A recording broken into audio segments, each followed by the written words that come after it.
భారత్కి తన భారతీయతనే ఇంపార్టెంటు, భారత్కి తన మనుగడనే ఇంపార్టెంటు, తన ప్రగతే ఇంపార్టెంటు, తన ప్రతిభనే ఇంపార్టెంటు. ఈ మాట నేను ఎందుకు చెప్తున్నా అంటే, అకార్డింగ్ టు ది స్పుట్నిక్ ఏదైతే మన గ్లోబల్ రష్యన్ న్యూస్ ఉన్నదో ఆ రష్యన్ న్యూస్ ప్రకారం మాట్లాడుతున్న కథనం ఇవాళ మీ మూడో చిట్టా నంబర్ 3 ఇన్ చిత్రగుప్త ఏందనంటే, ఇండియన్ ఎక్స్పోర్ట్స్ టు రష్యా, భారత్కి రష్యానే ఇంపార్టెంట్. ఏం పీక్ కట్టలు కడతారు కట్టుర్రి. డైరెక్ట్గానో ఇండైరెక్ట్గానో ఫారిన్ మినిస్టర్ గారు, ప్రధానమంత్రి Modi, or to that matter ప్రతి భారతీయుడు చెప్తూనే ఉన్నాడు.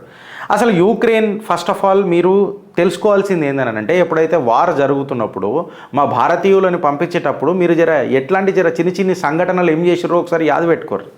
తర్వాత భారత్ అని ఒక ఇండియన్ ఫ్లాగ్ కనబడితే ఆ గర్వం ఏమైందో ఒకసారి మీరు అందరు ఆలోచించుండ్రి.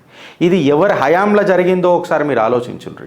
ఇవాళ ఎక్కడ ఏది డ్యామేజ్ కంట్రోల్ చేయాలన్నా, ఎక్కడ ఏదైనా ఎవాక్యుయేషన్ జరగాలన్నా, ఏదైనా డిజాస్టర్ రెస్పాన్స్ కావాలన్నా ఫస్ట్ ప్రపంచం మొత్తం చూసేది ఎక్కడ అనంటే, మేరా భారత్ అప్నా మోదీ.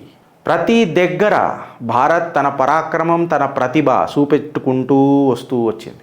అది యూక్రెయిన్ నుంచి ఎవాక్యుయేషనే తీసుకోండి, లేకపోతే ఎక్సెట్రా మొన్న వేరే దగ్గర కూడా అయినప్పుడు చూసుకోండి, ఆఫ్ఘనిస్తాన్ నుంచి చూసుకోండి, ఎక్సెట్రా ఎక్కడి నుంచి అన్న తీసుకోండి, భారత్ తన ప్రతిభ ప్రతి దగ్గర చూపెట్టుకుంటూ వస్తున్నది. ఎవరి హయాంలో జరిగింది ఇది ఒకసారి మీరు ఆలోచించండి.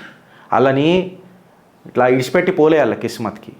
ఇవాళ అదే Sputnik global Russian news channel ఏదైతే ఉందో అది ఏం చెప్తుంది అంటే, ఇండియన్ ఎక్స్పోర్ట్స్ టు రష్యా జూన్లో 1.5 times పెరిగింది అనే రికార్డ్ స్థాయి $475 million ఇది చేరుకుంది అని చెప్పి Indian ministry of commerce and industry calculated by the Sputnik దీన్ని మొత్తము బట్టబయలు చేసినాయి.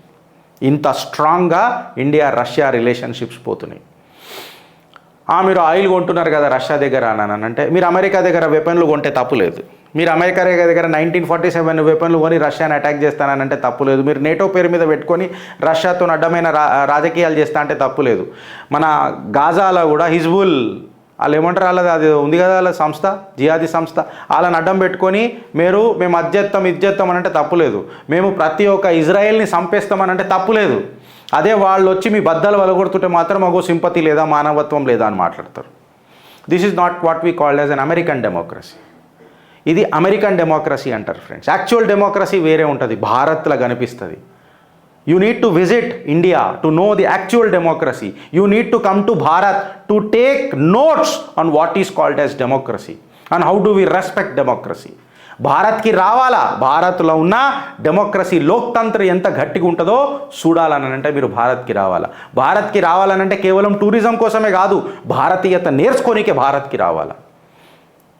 ఏనాడైతే గుండె మీది కొట్టుకుంటా చూడుండ్రి భారత్ భారత్ భారత్, అది నాన్ ఇండియన్ అయినా సరే, భారతీయుడు కాకపోయినా సరే, ఎప్పుడైతే భారత్ భారత్ భారత్ కొట్టుకుంటా చూడు, ఇక్కడనే ఉండాలనిపిస్తుంది, ఈడనే ఊపిరి తీసుకోవాలనిపిస్తుంది, ఆఖరికి ఈడనే ఊపిరి ఇడవాలనిపిస్తుంది, ఈ మట్టిలా గలవాలనిపిస్తుంది, ఆ పార్వతి వల్లభుడు సన్నిధిలా శరణం తీసుకోవాలనిపిస్తుంది. అది నా భారత్ ప్రపంచానికి. And coming to the commerce, అభివృద్ధి మాటలు మాట్లాడాలి కాబట్టి, Indian companies exported around $475 million worth of goods to Russia. Last year ఇది $328 million ఉండే, ఇప్పుడు అది $475 million ఎదిగింది.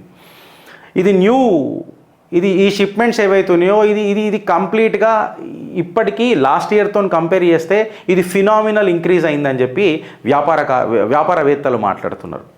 Additionally Russian business sales in India also grew by 18%. Russian business ఏవైతే మన ఇండియాలో ఉన్నాయో అవి కూడా 18% పెరిగినాయి టు $6 billion అని చెప్పి వ్యాపారవేత్తలు మాట్లాడుతున్నారు. మ్యూచువల్ ట్రేడ్ ఈ ఇరు దేశాలల్లో 20% పెరిగినాయి టు $6.4 billion అని చెప్పి మాట్లాడుకుంటున్నారు. స్పుటిన్ మ్యాగజైన్లో కూడా స్పుటిన్ గ్లోబల్ న్యూస్లో వచ్చింది ఇది.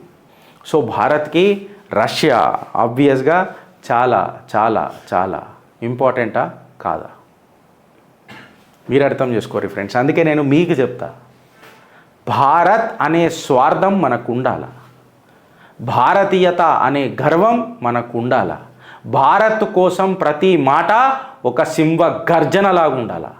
ఇన్ కేస్ మేము మాట్లాడింది మీకేమైనా తప్పు అనిపిస్తే ఉతికేయండి. ఆధారాలు పెట్టి ఉతుకురు జర, మాకు కూడా కాన్ఫిడెన్స్ వస్తుంది ఏం తప్పు చేస్తున్నామని. మిమ్మల్ని అడుగుతున్న ఫ్రెండ్స్, ఆలోచిస్తారా లేక అనుభవిస్తారా? భారత్ మాతాకి జై.